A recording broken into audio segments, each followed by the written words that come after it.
Good afternoon Himachal, आप देख रहे हैं दिव्य हिमाचल टीवी। मैं हूं वंशिता शर्मा।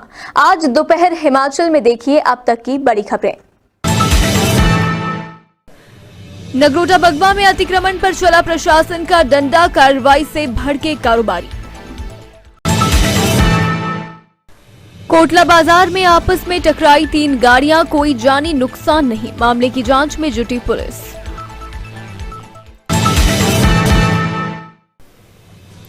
ऊना पुलिस ने 24 घंटे के भीतर दबोचे बाइक चोर, तीनों आरोपियों से पूछताछ में जुटी पुलिस।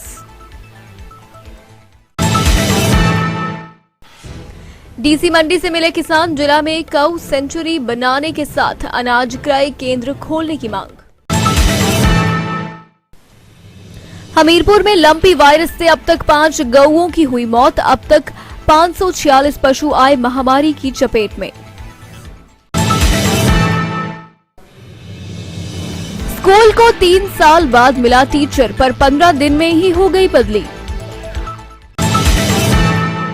और अब खबरें विस्तार से।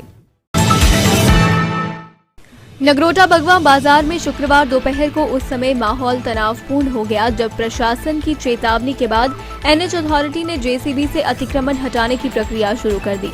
प्रशासन की इस कार्रवाई से कारोबारी भड़क उठे। उनका कहना है कि प्रशासन ने पहले स्वयं उन्हें नाली पर जाले डालने के लिए कहा और अब उन्हें जबरन तोड़ा जा रहा है। लोगों का आरोप है कि प्रशासन ये कार्रवाई भाई भतीजा के आधार पर करता है और चुनिंदा जगहों पर ही कारोबारियों को ही निशाना बनाया जाता है। उन्होंने अपील की है कि यदि प्रशासन वाकई अतिक्रमण हटाना चाहता है तो पूरे बाजार में एक समान कार्रवाई की जाए।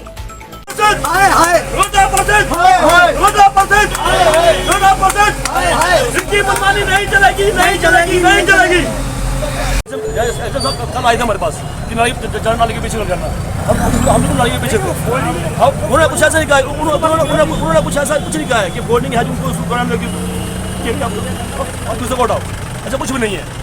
उन्होंने बोला कि नाली से चले जाओ पीछे। अब आपकी मांग है कि करना तो सभी का सभी करो नीचे करो।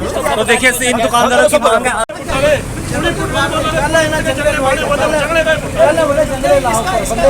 जंगले पकाई थे सारे पुलिया उठा के जंगले बनवाएंगे, अब जंगले क्यों उठा रहे हैं? पहले बोलिया कि वो देखो वो जंगला तोड़ा, वो किसका जंगला तोड़ा?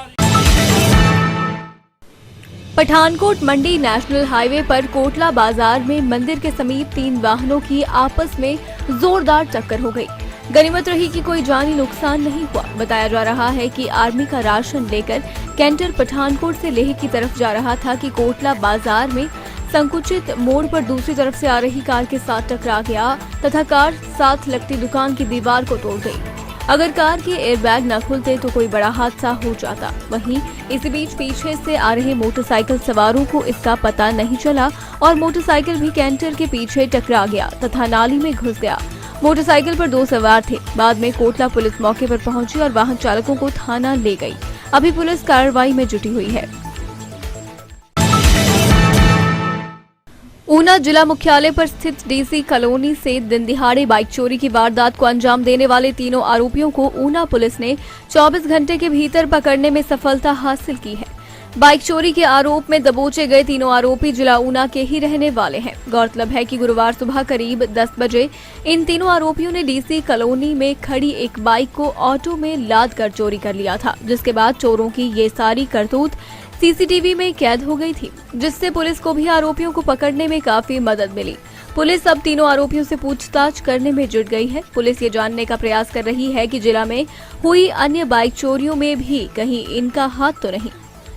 इसमें पिछले कल ही हमें इन्फॉर्मेशन आई थी कि एक बाइक चोरी हुई है, जिससे कि 3 व्हीलर में डाल के 3 चोर थे, वो ले गए हैं, जिस पर कि पुलिस ने बाइक की तलाश करी और इसमें सीसीटीवी फुटेज ने अहम रोल निभाया, जिसमें हमें लगा कि 1-2 लड़के इन्वॉल्व हैं लोकल, जिस पर उनकी तलाशी ली गई और उसमें से एक जो चोर था वो हमें मिला, जिसकी निशानदेही पर हमने बाइक बरामद कर ली है और 3 चोरों को हमने गिरफ्तार कर लिया है, जिनके खिलाफ 379 और 34 IPC में मुकदमा दर्ज कर लिया है। और भी इस मामले में देखा जाएगा कि ये चोर कहीं और चोरियों में शामिल नहीं है, इसकी भी जांच की जाएगी। भारतीय किसान संघ मंडी इकाई द्वारा लावारिस पशुओं एवं किसानों की अन्य समस्याओं को लेकर प्रदेश उपाध्यक्ष रोशनलाल सैनी व जिलाध्यक्ष टेकचंद ठाकुर की अध्यक्षता में उपायुक्त मंडी को ज्ञापन सौंपा गया। ज्ञापन के माध्यम से संघ ने मांग की है कि बेसहारा पशुओं द्वारा खेती में उजाड़ व जनमानस को होने वाले नुकसान से बचाने के लिए गौ सेंचुरी बनाई जाए। इसके साथ ही उन्होंने पेयजल समस्याओं से निजात व अवैध खनन को रोकने की मांग की है। भारतीय किसान संघ के प्रदेश उपाध्यक्ष रोशनलाल सैनी ने सरकार से मांग की है कि मंडी जिला में धान की खरीद के लिए धनोटू में केंद्र, फल मंडी के साथ या डडोर में अनाज क्रय केंद्र खोला जाए। आपको पकड़ना जी, मैं रोशनलाल सैनी, भारतीय किसान संघ प्रांत उपाध्यक्ष। आज हमने जिलाधीश महोदय को ज्ञापन दिया जिसमें जो हिमाचल प्रदेश में किसानों की समस्या है उसके बारे में मुख्यमंत्री जी को वो ज्ञापन भेजा। भारतीय किसान संघ की डिमांड है कि बेसहारा पशुओं की जो समस्या पूरे हिमाचल में है और जिसमें मंडी भी आता है, मंडी में अभी तक सरकार की तरफ से कोई इसका पूरा इंतजाम नहीं किया गया है। तो हम सरकार से डिमांड करते हैं कि बेसहारा पशुओं के लिए जो गौ सेंचुरी बनाई जानी चाहिए उसके लिए लैंड मुहैया कराई जाए, उसको जल्दी से जल्दी उसका समाधान किया जाए। और जो भारतीय किसान संघ की दूसरी डिमांड है कि जो तहसील राजस्व विभाग में जो बाहर राइटर बैठे होते हैं वो किसान जब वहाँ उनके पास जाता है तो उनसे मुंह मांगे पैसे मांगे जाते हैं। तो हमारी उसमें डिमांड है कि उसको एक रसीद दी जाए, जो भी उनसे काम कराया जाए वो रसीद जब तहसीलदार के पास जाएगी तो उसको चेक किया जाए कि इसके इतने पैसे लगेंगे, तभी किसान से वो उतने पैसे डॉक्यूमेंट राइटर जो है वो ले सकता है। और जो समान निधि किसानों को मिल रही है, हमारी मुख्यमंत्री से डिमांड है कि वो भारत सरकार से उसको बढ़ाने की गुजारिश करे, उसको बढ़ाया जाए, क्योंकि किसान महंगाई बढ़ चुकी है, खादों के रेट बढ़ चुके हैं, इसलिए उसके ऊपर भी ध्यान दिया जाए। और जो हमारे खादों के रेट हैं वो बहुत ज़्यादा बढ़ चुके हैं। दूसरा, भारतीय किसान संघ की डिमांड है कि हिमाचल को प्राकृतिक स्टेट अगर घोषित करना है तो उससे पहले किसानों को प्राकृतिक खेती के लिए पूरी ट्रेनिंग दी जाए और उनको उसके ऊपर उनका समाधान करके उस पर लाया जाए। अदरवाइज तो बड़ा मुश्किल है, क्योंकि हमारे बल में जो टमाटर की खेती होती है उसमें जो फर्टिलाइज़र और जो दूसरी दवाइयाँ यूज़ की जाती है उससे तो बल एरिया के अंदर इतना ख़तरनाक एरिया बनने जा रहा है जिससे कैंसर के मरीजों की जो संख्या है वो दिन पर दिन बढ़ रही है। और उसके आगे भारतीय किसान संघ ने सेब के ऊपर जो डिमांड है कि जम्मू कश्मीर की तर्ज पर सेब खरीदा जाए और मंडी।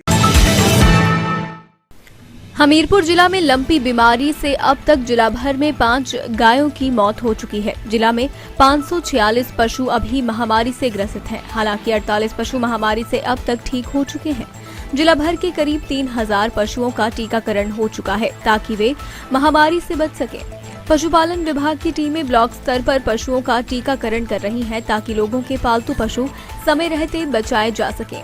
पशुपालन विभाग के पास अभी भी 7000 टीकाकरण बाकी है। अगर जरूरत पड़ी तो और डोज मंगवाई जाएगी ताकि पशु सुरक्षित रह सकें। सर, ये जो लंपी वायरस देखा जा रहा है आजकल, तो इसके क्या लक्षण है सर और किस तरह का वायरस है ये? इसमें सर वो दाने दाने जैसे हो जा रहे हैं पशु के शरीर में, पशु कमज़ोर और हाई टेम्परेचर जी। इसमें इसका मैक्सिमम इंक्यूबेशन पीरियड जो है 14 दिन है। सर, ये जो वायरस है इसके कितने मामले जो हैं वो आपके क्षेत्र में आ चुके हैं? अभी तक 13 रिपोर्टेड है। अच्छा, 13 रिपोर्टेड है। तो बचाव क्या है सर? इसके बचाव किस तरह से? बचाव ये जो अफेक्टेड पशु है उसको अलग से बांधा जाए बाकी पशुओं से, और मक्खी मच्छर चच्चड़ की सूर से इसका जो है वो बचाव किया जाए। इसमें डिटॉल से नहलाना है, जैसे स्प्रे वगैरह, ठीक है, फिटकड़ी से भी नहला सकते हैं आप जी। और जब अगर नहला बुखार में है जानवर तो उसको आप सिंपली वो टावल बात कर सकते हैं। जी सर, इसके जो कारण होते हैं, लक्षण क्या होते हैं? इसके लक्षण वो शरीर पे दाने दाने जैसे आते हैं, फोड़े फोड़े टाइप, और बुखार ज़्यादा तेज होता है 104-105 तक, और पशु जो है वो कमज़ोर है। अच्छा, कमज़ोर होता है। और सर इसके जो जैसे मान लीजिए कि किसी पशु को हो जाता है तो दूसरे पशु को इससे हो रहा है या? हाँ, इससे जो मक्खी हैं, चच्चड़ पिस्सू जो है, उनसे एक दूसरे में फैल जाता है। अच्छा, ठीक है सर, धन्यवाद जी। द्रंग विधानसभा क्षेत्र के उपमंडल कटोला के सुनीसीर का एक प्रतिनिधि मंडल एडीसी मंडी और शिक्षा विभाग के उपनिदेशक मंडी से मिला और उन्हें अपनी मांगों को लेकर ज्ञापन सौंपा। ज्ञापन के माध्यम से प्रतिनिधि मंडल ने जिला प्रशासन और शिक्षा विभाग से कहा कि राजकीय प्राथमिक पाठशाला सुनीसीर में 3 साल से अध्यापक का पद खाली चला हुआ है। वहां पर हाल ही में नियुक्ति की गई है, लेकिन अब 15 दिन के अंदर ही शिक्षक की बदली सुनीसीर से बम्बोला स्कूल कर दी गई है। इस दौरान स्कूल की एसएमसी प्रधान उर्मिला और एसएमसी सदस्य बंशीलाल ने बताया कि अध्यापक की नियुक्ति कहीं और करने पर ग्रामीणों में काफी रोष है। मैं सुनीसीर से एसएमसी प्रधान बोल रहा हूँ। सर, यहाँ पे हमारे को एक समस्या ये हो रही है कि 2-3 साल से यहाँ कोई टीचर नहीं है। अभी एक टीचर आया था 10-15 दिन के लिए और उसको भी आज मतलब डेपुटेशन पे भेजा जा रहा है। तो हम ये नहीं चाहते कि सर उसका डेपुटेशन हो, क्योंकि यहाँ 60+ बच्चे हैं तो उनको कौन संभालेगा। सर, यहाँ एक टीचर ही है और उसको भी डेपुटेशन पे भेजा जा रहा है। तो हम चाहते हैं कि इसकी डेपुटेशन रुकाए और इन बच्चों को अच्छे तरीके से पढ़ाए यहाँ। और यहाँ कोई टीचर और आ नहीं रहा है सर, और 2-3 साल से बहुत बुरा हाल है और बच्चों को कुछ भी बेस नहीं हो रहा है यहाँ पे। कोई भी मतलब पढ़ाने के लिए मतलब कोई भी मतलब इनका सावधान नहीं हो रहा है। 2-3 सालों से जो भी टीचर आता है वो रिटायर बस वहाँ से चला जाता है। 6 महीने के बाद वो चले जाते हैं। 10-15 साल से यही हो रहा है सर। जो भी टीचर आता है 6 महीने के बाद उसकी ट्रांसफ़र हो जाती है और रिटायरमेंट हो जाती है, और जो भी टीचर आता है उसका डेपुटेशन करा के वहीं और जगह भेज रहा है। मैं एसएमसी की प्रधान हूँ, राजकीय प्राथमिक पाठशाला सुनीसीर से हूँ। तो आज हमने यहाँ ज्ञापन दिया अध्यापक को लेकर के। हमारे 2 सालों से जो है स्कूल खाली पड़ा हुआ था, वहाँ अभी जस्ट हाल ही में हमने अध्यापक की नियुक्ति करवाई थी। तो उनको अब जो है वहाँ डेपुटेशन के पर बमोला राजकीय प्राथमिक पाठशाला उधर भेजा जा रहा है। तो हम ये चाहते हैं कि जहाँ कम बच्चे हैं कटौला ब्लॉक से सदरपुर से, वहाँ से जो है टीचर को वहाँ के लिए भेज दें। और हमारे वहाँ पर जो है सुनीसीर स्कूल में 60+ बच्चे हैं, तो वहाँ पर एक ही मतलब अध्यापक है, तो वो कैसे उनको संभालेंगे। तो हम चाहते हैं कि हमारे जो अध्यापक हमने वहाँ पर किए थे, नियुक्त करवाए थे, तो उनको वहाँ से ना जाने दिए। आज दोपहर हिमाचल में आज के लिए बस इतना ही। देखते रहिए दिव्य हिमाचल टीवी।